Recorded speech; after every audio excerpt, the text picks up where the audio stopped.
नमस्कार। दिल्ली नगर निगम के 12 वार्डों में होने वाले उपचुनाव को लेकर राजधानी की राजनीति गर्मा गई है।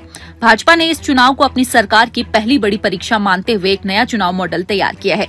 लेकिन खास बात ये है कि इस बार सांसदों को बाहर रखकर पार्टी ने सारा भरोसा मंत्रियों और विधायकों पर जताया है। आइए जानते हैं भाजपा की रणनीति क्या है, विपक्ष क्या कर रहा है और क्यों ये उपचुनाव दिल्ली की राजनीति के भविष्य की दिशा तय कर सकते हैं। एमसीडी के 12 वार्डों में उपचुनाव की घोषणा के साथ ही दिल्ली की 3 बड़ी पार्टियों भाजपा, आम आदमी पार्टी और कांग्रेस ने अपनी तैयारियां तेज कर दी हैं। ये सभी वार्ड उन पार्षदों के खाली हुए हैं जो हाल ही में हुए विधानसभा चुनाव में विधायक बने हैं।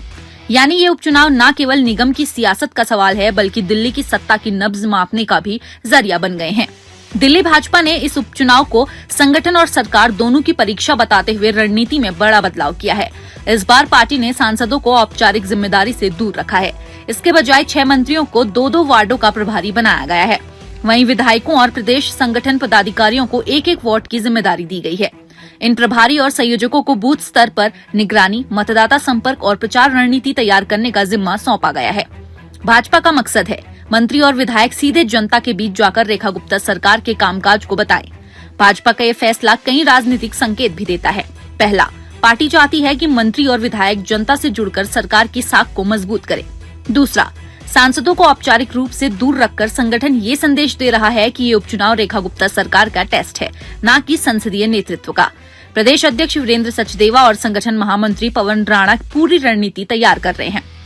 उन्होंने सभी प्रभारी और संयोजकों को निर्देश दिया है कि मतदाता सूची अपडेट करें, बूथ प्रबंधन को मजबूत करें और पन्ना प्रमुख बैठकों को नियमित करें। महिला मोर्चा को छोड़कर हर मोर्चे के पदाधिकारियों को 1-1 वार्ड की जिम्मेदारी दी गई है। भाजपा चाहती है कि हर वर्ग, युवा, व्यापारी, अनुसूचित जाति, महिला और प्रोफेशनल तक सरकार की योजनाओं का संदेश पहुंचे। अब बात उम्मीदवारों की।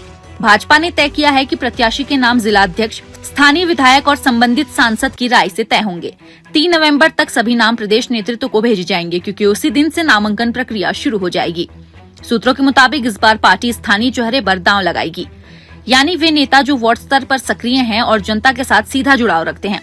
उधर आम आदमी पार्टी और कांग्रेस दोनों ही इस चुनाव को बेहद अहम मान रही है। आप पार्टी इसे एमसीडी में वापसी के मौके के रूप में देख रही है। पार्टी ने दावेदारों से रिपोर्ट मांगी है कि उनके क्षेत्र में स्थानीय समीकरण क्या है और जनता से जुड़ाव कितना है।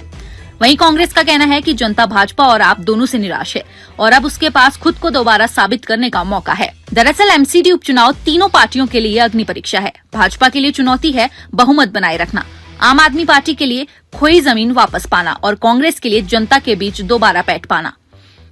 भाजपा का संगठन मानता है कि 30 नवंबर को होने वाले ये उपचुनाव सिर्फ सीटों की लड़ाई नहीं बल्कि 2027 के एमसीडी चुनाव की दिशा तय करने वाली लड़ाई है। अगर भाजपा अच्छा प्रदर्शन करती है तो ये रेखा गुप्ता सरकार के कामकाज पर जनता की मुहर मानी जाएगी। वहीं अगर आम आदमी पार्टी वापसी करती है तो राजधानी की राजनीति में नए समीकरण बन सकते हैं। तो कुल मिलाकर एमसीडी के ये उपचुनाव दिल्ली की राजनीति की भविष्य की एक झलक है। सरकार की साख, संगठन की क्षमता और जनता का मूड, सबका इम्तिहान एक साथ। देखना यह है कि 30 नवंबर को जनता किसे मौका देती है। अगर आपको ये रिपोर्ट पसंद आई है तो हमारे चैनल को लाइक करें, शेयर करें और सब्सक्राइब जरूर करें।